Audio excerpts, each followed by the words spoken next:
Connaître les 6 erreurs dans l'Église, qui ont prolongé l'enlèvement des saints et la seconde venue du Christ. Erreur numéro 1. Lier le diable sans conquérir et posséder ses autres territoires. Erreur numéro 2.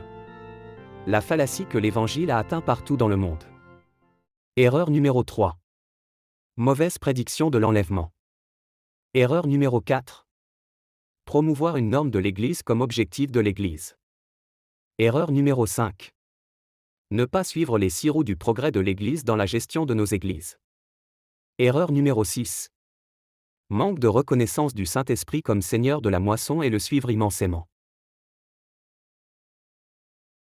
Connaître les 6 erreurs dans l'Église, qui ont prolongé l'enlèvement des saints et la seconde venue du Christ.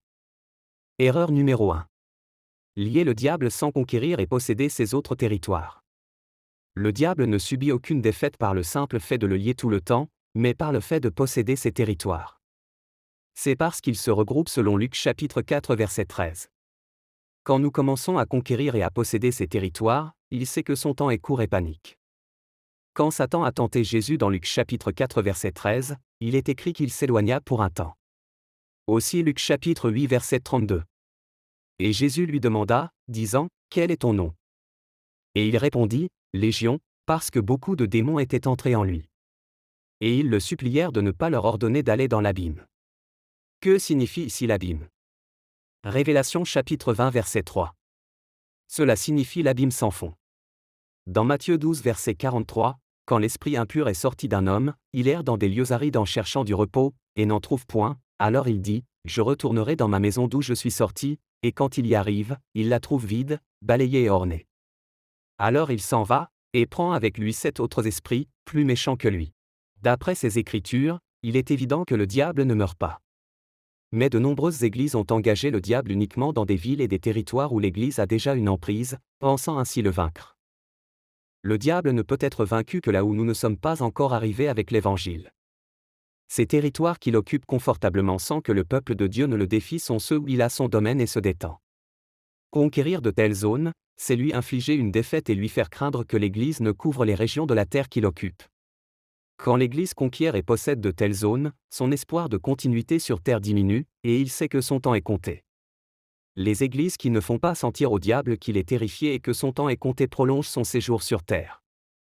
Erreur numéro 2. La fallacie que l'Évangile a atteint partout dans le monde.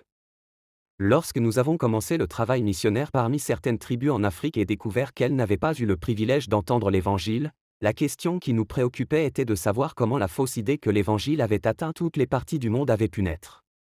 Cette question nous préoccupait beaucoup car nous ne pouvions plus affirmer comme d'autres églises que nous attendons maintenant l'enlèvement des saints. Nous avons commencé à faire des recherches sur la façon dont l'erreur est apparue, mais pas nécessairement quand elle est apparue. Alors que nous avons commencé à lire des journaux missionnaires mondiaux, nous sommes tombés sur ce que le docteur Ralph Winter a présenté lors du premier congrès international sur l'évangélisation mondiale. Veuillez le lire ci-dessous tel que publié par un magazine chrétien international appelé Christianity Today. En juillet 1974, Billy Graham a invité 2300 leaders chrétiens de 150 pays à Lausanne, en Suisse, pour le congrès sur l'évangélisation mondiale. Il a demandé à Ralph Winter, un membre du corps professoral discret et peu connu de la nouvelle Fuller School of World Mission, de présenter un document intitulé « La priorité absolue, l'évangélisation interculturelle ». Le nom de la conférence qu'il a donné peut sembler plutôt ennuyeux, mais les résultats immédiats et spectaculaires de celle-ci étaient tout sauf cela. Dans son discours, Winter a percé la croyance communément répandue parmi les agences missionnaires selon laquelle les efforts d'évangélisation interculturelle n'étaient plus nécessaires parce que l'Évangile était entré dans chaque pays politique. Maintenant, cette publication nous a éclairés sur ce qui a causé l'erreur, mais elle reste silencieuse sur le moment où l'erreur elle-même est apparue. L'expression « la croyance communément admise » suggère que c'était il y a longtemps. Une autre question intéressante pour essayer de savoir quand elle est apparue, est de savoir quand l'Évangile est entré dans chaque pays politique. Cela ne peut être qu'une supposition, car nous n'avons encore trouvé aucun journal qui en parle. Cependant, nous sommes d'avis que l'Évangile est entré dans chaque pays politique après les premières et deuxième époques du mouvement missionnaire moderne, qui ont été défendus respectivement par William Carey et Hudson Taylor, ou avant le début de la troisième époque. C'est parce que la troisième ère s'est concentrée sur les peuples non atteints du monde, que le Dr Winter a présenté lors du premier congrès international sur l'évangélisation mondiale. Ce doit être cette controverse qui a incité les deux champions de cette troisième ère, Cameron Townsend et Donald Gavran, à commencer le travail auprès des peuples non atteints. Nous sommes d'avis que toutes les églises qui aiment le Christ devraient embrasser cela. Que Dieu soit béni. Référence, veuillez chercher sur Google. 1. Dr. Ralph Winter. 2. L'héritage de Lausanne 1974 Premier Congrès international sur l'évangélisation mondiale. Erreur numéro 3. Mauvaise prédiction de l'enlèvement. L'enlèvement est une fonction de deux événements. 1. L'accomplissement de toutes les prophéties bibliques. Matthieu 24, 4-13 Marc 13, 5-9. 2. La prédication de l'évangile à toutes les tribus du monde. Matthieu 24, 14 Marc 13h10. 3. Dire donc que l'enlèvement peut avoir lieu à tout moment à partir de maintenant est totalement faux. 4. C'est parce que, comme nous le savons, l'événement numéro 2 n'a pas encore été accompli. 5. Si l'enlèvement devait avoir lieu à tout moment à partir de maintenant, ce serait une contradiction de ce que Dieu a dit dans Matthieu 24h14. Et comme nous le savons aussi, aucune écriture ne se contredit. 6. Ce que dit l'écriture dans Matthieu 24h36, c'est-à-dire que personne ne connaît ce jour et cette heure, pas même les anges de Dieu, mais seulement mon Père, signifie simplement que ce jour et cette heure viendront après que Matthieu 24h14 se sera accompli. 7. La Bible ne peut pas dire que l'Évangile doit d'abord faire le tour de toute la terre, et en même temps dire qu'à tout moment à partir de maintenant, l'enlèvement peut avoir lieu, alors que cela ne s'est pas encore produit. Cela reviendrait à une contradiction. 8. Dans Marc 13h10, Jésus a utilisé le mot doit. Et l'Évangile doit d'abord être publié parmi toutes les nations, ce qui signifie qu'il n'y a rien d'autre que quiconque puisse faire à ce sujet, c'est-à-dire qu'il est impératif que toutes les nations du monde entendent d'abord l'Évangile. Jésus ne peut pas utiliser le mot doit et nous le prenons à la légère. Cette écriture avertit ceux d'entre nous qui prédisent l'enlèvement de faire attention. Il dit qu'avant de prédire l'enlèvement, nous devons découvrir si l'Évangile a été prêché partout sur la terre. Aussi dans Matthieu 24h14 Jésus dit « Et cet évangile du royaume sera prêché dans le monde entier, pour servir de témoignage à toutes les nations, et alors viendra la fin. » Nous souhaitons faire savoir à toutes les églises, à partir de cette écriture, que c'est l'Église de Jésus-Christ qui déterminera quand le monde prendra fin, ce n'est pas Dieu. C'est parce que c'est l'Église qui prêchera l'Évangile dans le monde entier. Ce n'est pas Dieu ou ses anges qui détermineront quand le monde prendra fin. Donc, si l'Église tarde à prêcher l'Évangile au monde entier, la fin des temps, l'enlèvement, sera retardée. 10. En tant que ceux qui détermineront quand le monde prendra fin, sommes-nous censés prédire l'enlèvement ? Ne sommes-nous pas plutôt censés être occupés à mener à bien l'évangélisation mondiale jusqu'à ce que nous la terminions ? Erreur numéro 4. Promouvoir une norme de l'Église comme objectif de l'Église. De nos jours, l'Église est passée d'une Église missionnaire, qui se déplace d'un pays à l'autre, à une Église désignée par la norme qu'elle poursuit. Nous entendons maintenant dire « nous sommes pour la sainteté, nous sommes pour la délivrance, l'amour et le soin, etc. » Tout cela ne sont que des normes doctrinales, que si une Église n'embrasse pas, elle ne peut être considérée comme l'Église du Christ. Poursuivre l'un de ces standards doctrinaux au lieu de promouvoir l'évangélisation mondiale est une tactique de retardement antichrist. Erreur numéro 5.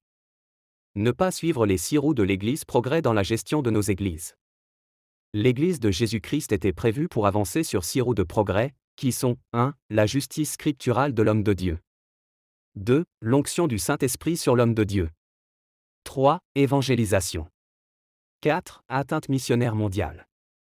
5. Unité de l'Église. 6. Servir Dieu avec un sentiment d'urgence de la venue du Christ. Chacune de ces 6 roues de progrès est un facteur de croissance, qui contribue à la croissance de l'Église dans le salut des âmes et dans l'évangélisation totale du monde. Ainsi, l'absence de l'un d'entre eux entraînerait une réduction de la vitesse de l'Église vers toute la terre avec l'Évangile. Clarifions davantage chacun d'eux. 1. La justice scripturale de l'homme de Dieu. Cela, nous le savons tous, est un facteur de croissance de l'Église. 2. L'onction du Saint-Esprit sur l'homme de Dieu. Cela, nous le savons tous, est un facteur de croissance de l'Église. 3. Évangélisation. Cela, nous le savons tous, est un facteur de croissance de l'Église. 4. Les missions missionnaires mondiales. Les églises en mission savent que c'est un facteur de croissance de l'Église. 5. Unité de l'Église. L'unité de l'Église est la principale solution à l'évangélisation mondiale. Donc, c'est aussi un facteur de croissance de l'Église. 6. servir avec un sentiment d'urgence de la venue du Christ. Il est très important que nous nous rappelions ce que Jésus a dit dans le livre de l'Apocalypse, chapitre 22h7. Il a dit, « Voici, je viens bientôt. » Cela, il l'a dit longtemps après avoir dit à l'Église dans Matthieu 24h14 que cet évangile du royaume sera prêché dans le monde entier comme un témoignage à toutes les nations, et alors viendra la fin. Ce qu'il voulait donc dire, c'est que l'Église devrait le servir avec un sentiment d'urgence de sa venue. Ainsi, servir Dieu avec un sentiment d'urgence de la venue du Christ est un facteur de croissance de l'Église. Mais à notre époque, les Églises n'ont adopté que 3 de ces facteurs de croissance de l'Église, limitant ainsi la croissance de l'Église et la tendance à l'achèvement de l'évangélisation mondiale.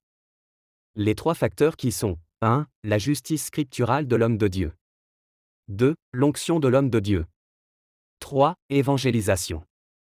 Pour corriger cette erreur, Dieu a favorisé l'émergence d'agences de mission mondiales comme IAM pour combler les facteurs manquants de croissance de l'Église, comme nous l'avons vu dans les sirops.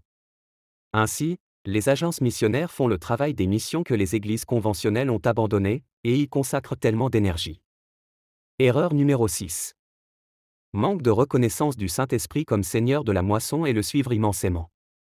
Quand le Saint-Esprit est enfermé de cette manière, il est limité dans son action et le monde en souffrirait dans les missions. Conclusion. La correction totale des 6 erreurs va. 1. Assurer l'achèvement de l'évangélisation mondiale. 2. Arrêter l'apostasie des nations chrétiennes. 3. Garantir l'enlèvement des saints, la seconde venue du Christ. 4. Diminuer les âmes périssant dans le feu de l'enfer.